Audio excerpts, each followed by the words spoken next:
Жаңы жер айылы, күнөмдүк түйүшүк, үй бүлө, жумуш, жоопкерчилик. Айылдагы аялдар үчүн жашоо көбүнчө ушундай эле өтөт. Аялдарыбыздын көпчүлүгү ушу талаачылык менен аракеттенишет. Көбүнчө эрте жазда ошо тамеки бизде. Тамеки менен алектенип, мал чарбачылыгы бар.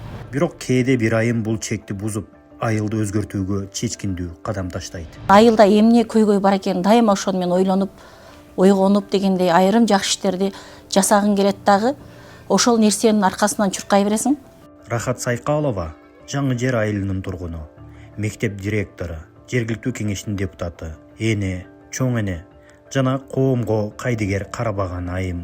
Биринчиден аялдын ушундай эл үчүн коомдук иштерге катышуусуна үйдө тынч болушуң керек. Анан үйдө шарт болуш керек. Күйөөм, жолдошум мени жакшы түшүнгөндүгү үчүн дайыма колдойт. Күнү түнү иштерди жасоого туура келет.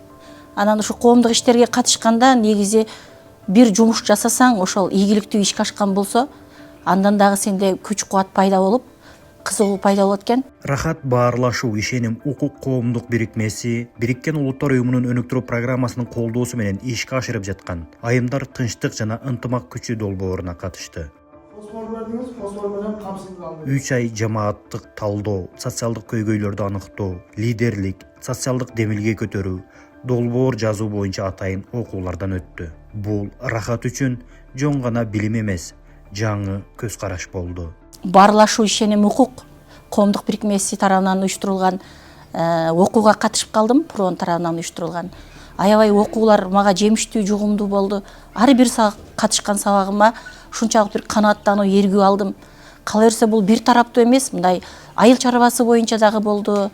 Лидерлик, аялдарды кантип алдыга умтултуу, психология, эмоцияларды кантип жөнгө салуу, же болбосо ошол эмоциялык түгөнүүлөрдөн кантип чыгуу, башкалар менен баарлаша алуу жөнүндөгү окуулар аябай мага таасир этти. Анан ошол долбоордун алкагында майда гранттар болгондугу үчүн мен ойлонуп айылга эмнени тартсак экен, социалдык тармакка же болбосо бизнес багытында деп олтуруп, анан биздин айылда аялдар үчүн атайын спорт залдар жок. Булар үчүн бир жерге барып, мындай бир өз оюн эркин айтып, же чогулуп, же сүйлөшүп, өздөрүнүн ушундай биримдигин, ынтымагын бекемдеген аянтчанын жок экендигин эске алып, анан воркаут аянтчасын алып келдик. Долбоор соңунда Рахат социалдык демилге менен чыкты. Максаты айылдагы аялдар үчүн эркин, коопсуз, ачык мейкиндик түзүү. Ошентип гранттык конкурс аркылуу айылында воркаут аянтчасы ачылды. Бул аянтча жөн гана спорттук жай эмес, бул айылдагы аялдардын сыртка чыгып, ден соолугун чыңдап, өзүнө ишеним артып, бири-бири менен баарлашуусуна түзүлгөн мүмкүнчүлүк.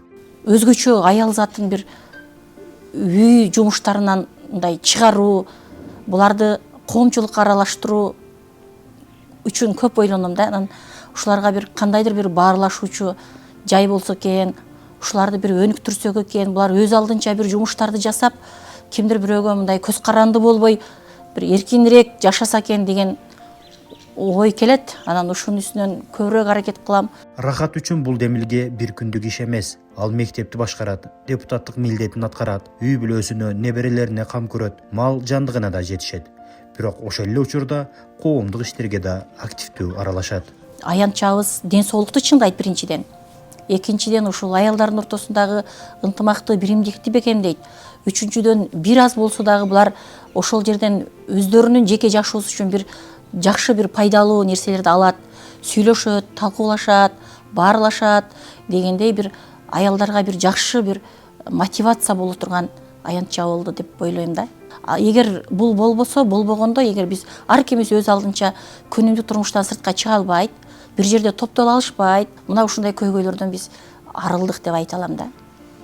Рахаттын окуясы бул бир айымдын тарыхы гана эмес. Бул Баткенде жүздөгөн аялдарды камтыган өзгөрүүнүн бир бөлүгү. Айымдар тынчтык жана ынтымак күчү долбоорунун алкагында 30 жергиликтүү кеңештин депутаты жана активист айымдар лидерликке, тынчтыкты курууга, климаттын өзгөрүшүнө ыңгайлашууга жана социалдык демилге көтөрүүгө багытталган окуулардан өтүштү. Долбоордун жыйынтыгында катышуучулар сунуштаган 5 социалдык жана 5 климатка ыңгайлашкан бизнес демилге колдоого алынып, жалпы 3 миллион сомдой каржылык колдоо көрсөтүлдү. Бул демилгелер айылдарда социалдык беримдикти бекемдеп, аялдардын өзүнө болгон ишенимин күчөтүп, туруктуу өзгөрүүлөргө жол ачты. Рахат ошол аялдардын бири. Ал эми мындай айымдар көбөйгөн сайын айылдар да, коом да өзгөрөт.